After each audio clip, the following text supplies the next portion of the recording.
Before she came, my life was a whisper. I was the girl in the background, the one you looked past in the hallway, the one whose name you always got slightly wrong. My comfort zone was the edge of the room, observing, sketching in my worn notebook, lost in worlds I created because the real one felt too loud, too bright, too indifferent. Loneliness wasn't just a feeling, it was the quiet hum of my existence. It was predictable, safe in its own way. I didn't have friends, not real ones. I had acquaintances, polite nods, shared spaces in class. But no one saw me. Not really. Not until she did. Or, at least, not until she pretended to. Her name was Chloe. The sun seemed to follow her around. Laughter erupted whenever she entered a room. She was the epicenter of everything, the captain of the cheer squad, the star of every school play, the girl with a million followers who seemed to effortlessly embody everything I wasn't. Popularity radiated from her like heat. Our orbits were supposed to be light years apart. Her world was vibrant chaos, mine was silent order. I watched her from afar, like watching a captivating, slightly terrifying force of nature. I never imagined our paths would ever cross, let alone collide. The day she first spoke to me is etched into my memory like a scar, a reminder of the moment my quiet world was invaded. It was after school, in that same empty classroom where I sought refuge.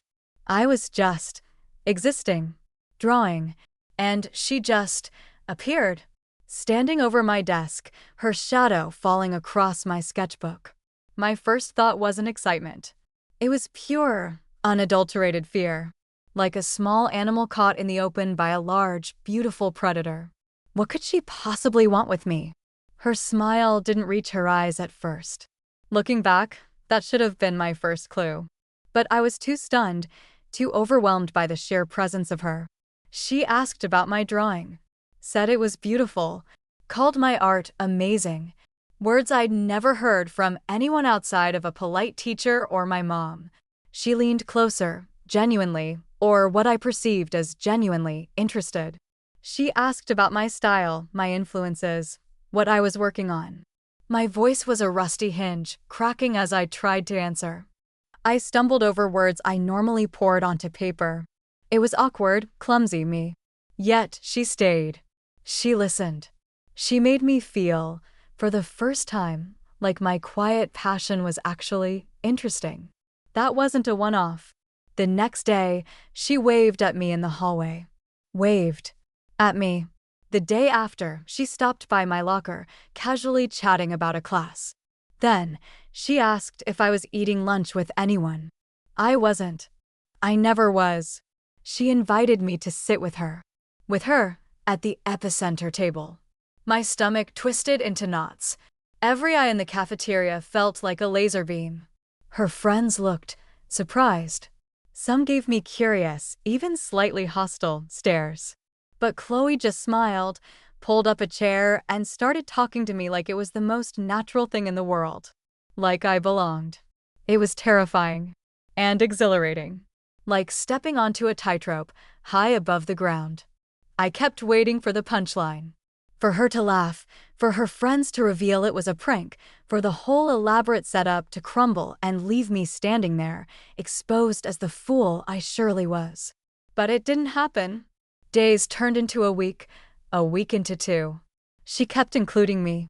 She'd save me a seat in class, ask for my opinion on things, my opinion, defend me playfully if someone made a cutting remark I didn't even hear. She found little things about me and amplified them. My quiet nature became mysterious. My art wasn't just good, it was visionary. She saw the awkward girl and seemed determined to reframe her. And slowly, tentatively, the ice around my heart began to melt. Trust is a fragile thing, especially when you haven't had much reason to build it. I guarded mine fiercely. I'd been invisible for so long, the idea of being seen, truly seen, by someone like Chloe, it felt too good to be true. A trap. But she was persistent. She chipped away at my defenses with kindness, with attention, with shared secrets. She'd talk about the pressure she felt, the expectations.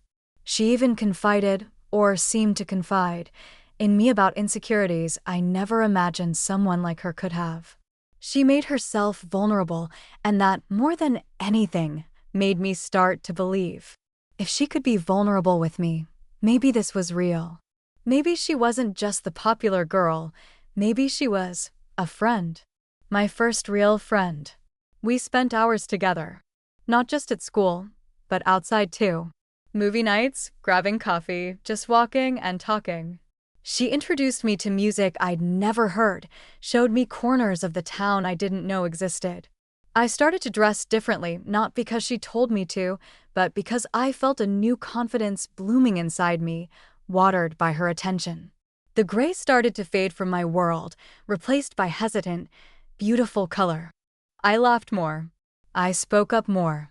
I drew less, strangely, because I was too busy living. Chloe wasn't just my friend. She was my anchor to a world I thought would always be out of reach. I adored her. I trusted her with the fragile pieces of myself I'd never shown anyone. There were tiny cracks, fleeting moments that, in retrospect, screamed the truth I was too blind to see. A look exchanged between Chloe and Brittany when they thought I wasn't looking. A sudden pause in conversation when I walked up. A phone screen quickly flipped over. Little things I dismissed as paranoia, remnants of the old, insecure me.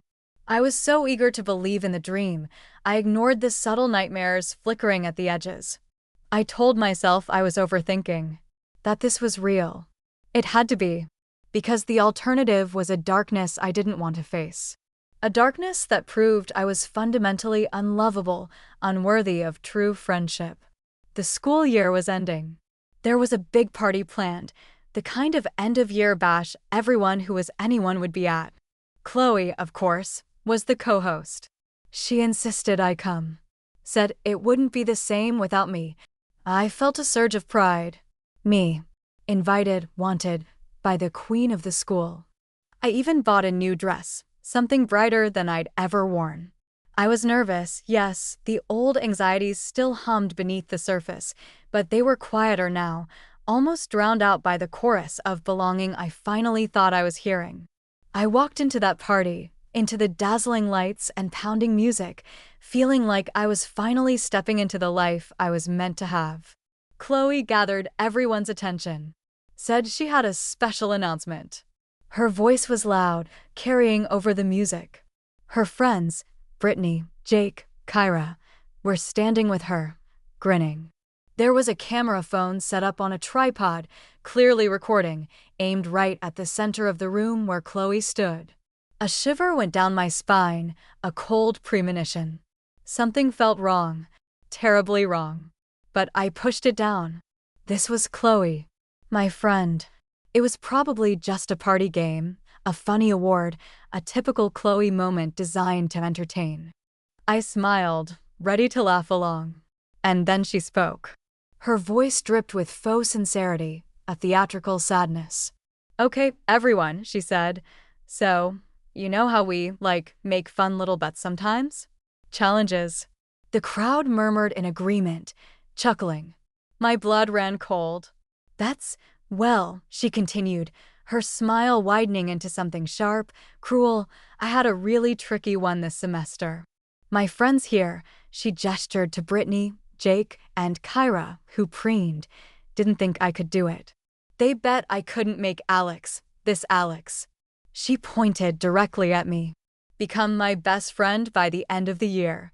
The air left my lungs. My vision tunneled. The noise of the party, the gasps, the laughter, became a distorted roar in my ears. I couldn't breathe.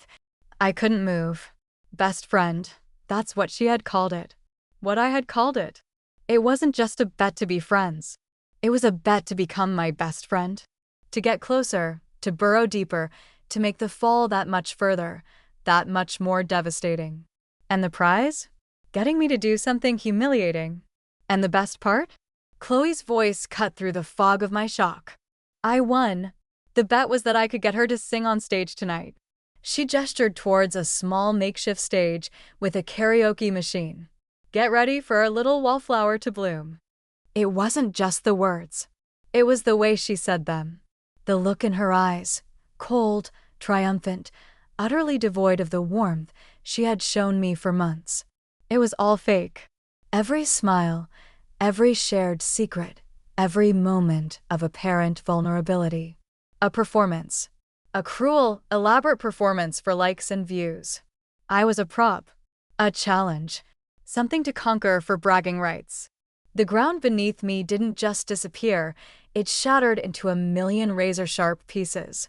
Each one a memory of our friendship, now twisted into proof of her deception. The movie nights, the walks in the park, the conversations where I bared my soul, every single moment was a lie. They were still expecting me to perform, to get on stage, to complete Chloe's victory. My humiliation wasn't enough.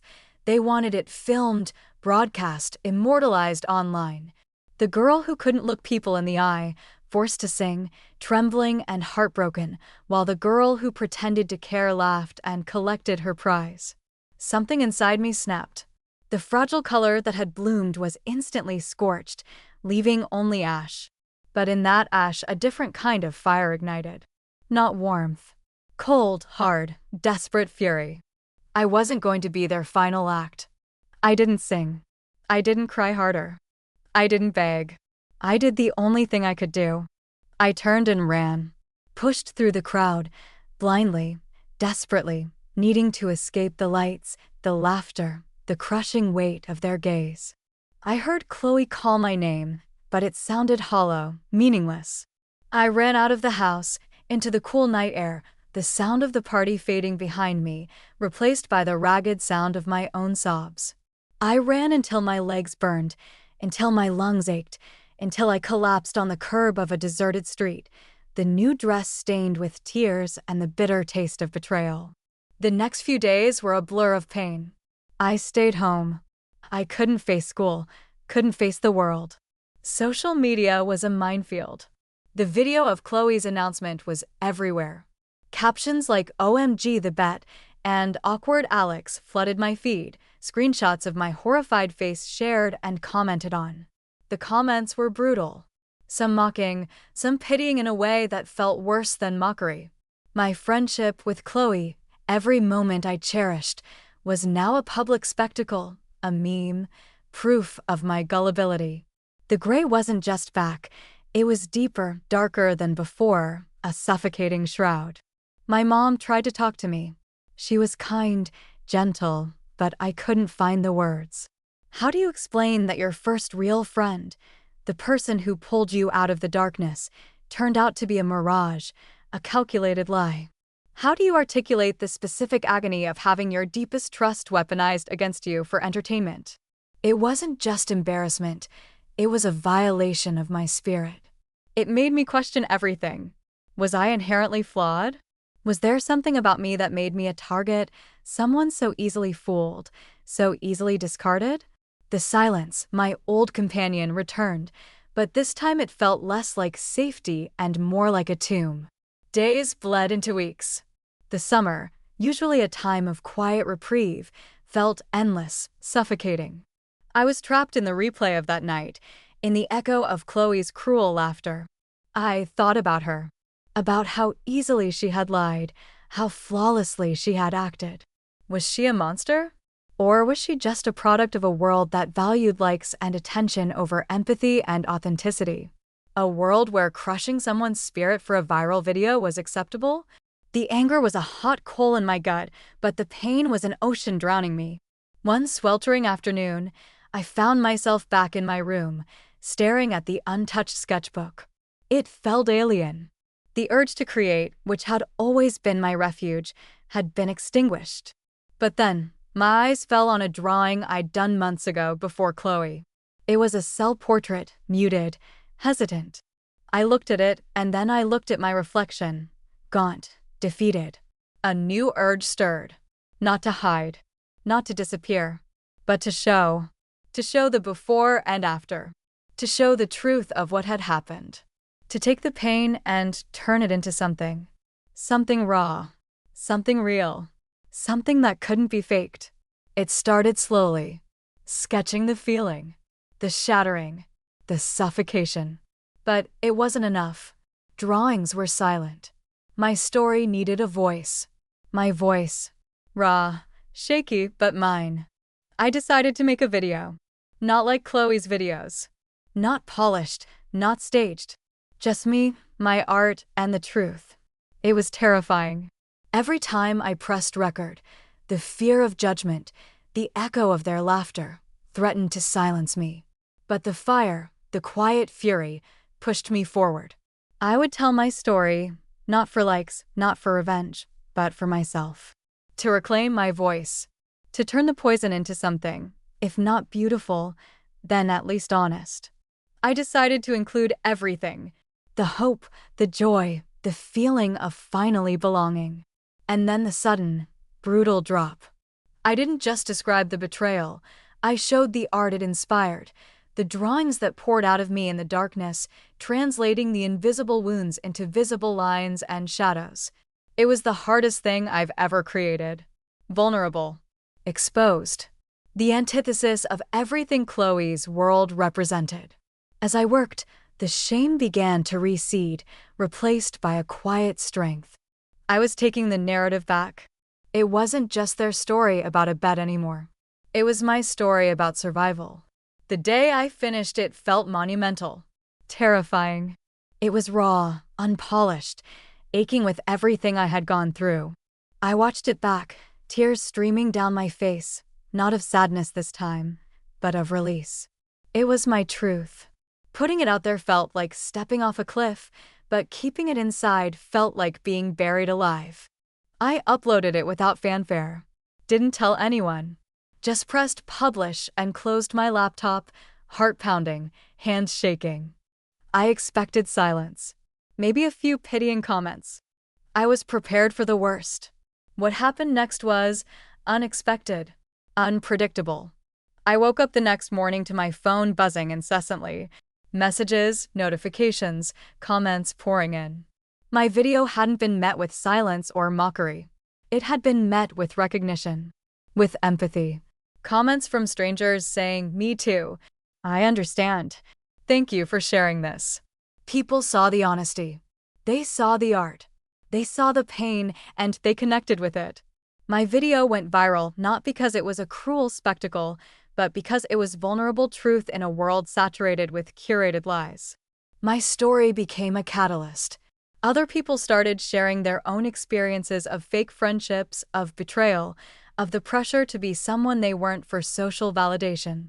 The comments section of my video became a community, a space where people who had felt invisible, overlooked, or hurt found solidarity. I wasn't just the girl who got pranked. I was the one who spoke up, who turned her pain into power.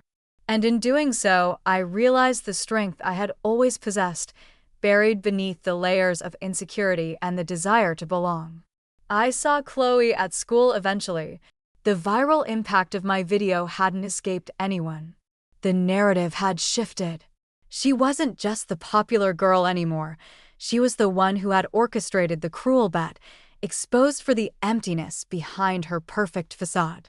There was no triumphant swagger, no entourage. Just her, looking smaller than I'd ever seen her. Our eyes met across the hallway. There was no defiance in her gaze, only something I couldn't quite read. Maybe shame, maybe regret, maybe just the shock of seeing her own reflection in the mirror I had held up to the world. She didn't approach me. I didn't approach her. There was nothing left to say. Our story was already told. The sting of the betrayal will always be a part of me. It left a scar, but it also taught me that real connection isn't about popularity or performance. It's about honesty, empathy, and seeing people for who they are, flaws and all. I lost a fake friend, but in telling my story, I found my voice.